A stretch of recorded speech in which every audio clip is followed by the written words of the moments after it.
Hello and welcome. It's Friday the 9th of December and this is my first vlog of the month.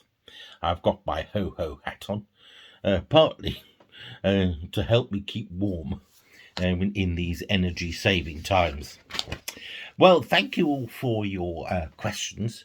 You've sent in a wide, varied, and in some cases personal questions, so I'll just get to it. Jackie from Wigan, in your opinion, should the House of Lords be scrapped for a more democratic elected chamber? Well, in my opinion, as soon as people start saying things like, oh, it's not democratic, it means that they themselves are not democratic themselves. But for those outside our shores, the House of Lords is our scrutinising chamber in politics, often referred to as the upper house. The House of Commons, made up of MPs, come up with some form of legislation. It's then taken to the House of Lords, who scrutinise it, and in the main, the system works very well. It only really comes into conflict when it is perceived that the House of Lords has tried to defeat the Commons. Well, in practice, they don't defeat the Commons at all. Because if the Commons want the legislation, they'll just go ahead with it anyway. But they do sometimes send legislation back to the Commons because it's very often very badly worded. It's a scrutinising chamber, so in my opinion, it doesn't need to be elected. I also feel that if it were elected, it would have stronger teeth. It would have a proper mandate, and that could cause a major constitutional crisis, really. The chamber should be made up of experts in their fields, those who are highly skilled, and it should be, revised, I suppose. I mean, the House of Lords have tried to reform themselves, but the House of Commons haven't allowed time to debate this subject. And to be honest, with so many important things that need more serious attention now, I think attacking the House of Lords at this time isn't necessary. But if you were to ask me, I would start. I do agree with the suggestion that hereditary peers should be removed, and some can be reappointed if they have genuine skill set. I also believe that there should be no more political appointments. Any MPs who have had high office, if we need their expertise and experience, then they can always be called to committee meetings, which they do today anyway. But I think we should stop politicians and those who make donations to parties being elevated to the House of Lords. I think that's it, really. What else would I do? Well, I better go on to the next question. So the next question is from James. James from Stroud. You mention your family a lot. Do you think you're in danger of becoming a mummy's boy? Well, James, as many of you will know, my mother died last Saturday, the 3rd of December. Still a bit raw, but it was on the cards, and the family did have the good fortune of being able to talk to her and say goodbye. So in that sense, we are at peace.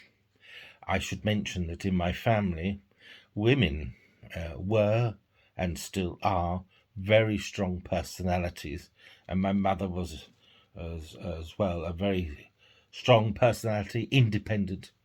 And now at the time of having to deal with her funeral, we find that she's got her house in order.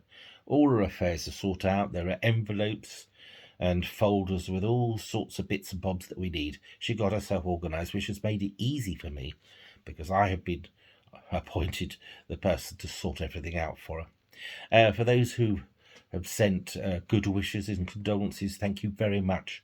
It is very much appreciated. Now, because of the time of the year, Jack Frost and everything else going on, um, there is a slight delay in getting her funeral. So my mother will not be laid to rest until the 4th of January. Now, she has asked that instead of sending flowers, those who wish to can make a donation to their local food bank. And to be honest, that is typical of my mother, always thinking of others in need. So again, thank you everybody for your good wishes. Kathleen from New Jersey. Isn't it appalling how Harry and Meghan have been treated? Well, I'm a bit confused here because my understanding is that Harry and Meghan left the royal family and moved to America because they didn't like being under the media spotlight. And so all I can say is let's leave them alone. There's no more to say. And the last question is from Cooksey James from Orlando. What is your favourite piece of technology? Well, to be honest, nowadays life would be so awkward without the technology we have. There is so much I can do on my mobile phone, for example. I'm using my mobile phone to record this vlog, but I do my banking on my mobile phone. I do all sorts of things. But I was thinking about this, and I came up with this little toy. I'll bring it here. Here it is. It's what's called a radar key. So it's not new technology, because after all, keys have been around for thousands of years.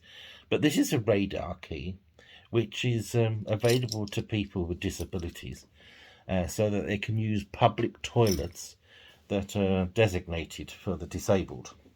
And that key works, I know it works on the continent, it works in the UK, and I think it works in America, but somebody can put me right on that. Best bit of technology for me, I have to admit. Though, when I first heard about a radar key, I thought it was actually something a little more sophisticated than it actually is. And I was told, well, you get the key from your local authority, and my local authority at the time was the London Borough of Croydon, and they wanted £37 for the key. And I thought, well, I'm not going to pay that sort of money just for a key. I then went to a cobbler's who, as you know, they mend your shoes, they cut your keys. Went to them and he wanted £17. And I thought, no, really. And then somebody suggested that I look online, and I looked online and I got this key for £1.69. And then postage was £3, but there we go. But very good. So that's my favourite piece of technology. I hope that answers you, Cooksey. Well, I've come to the end of my questions for today. Thank you again for all your best wishes regarding my mother. Let's move on.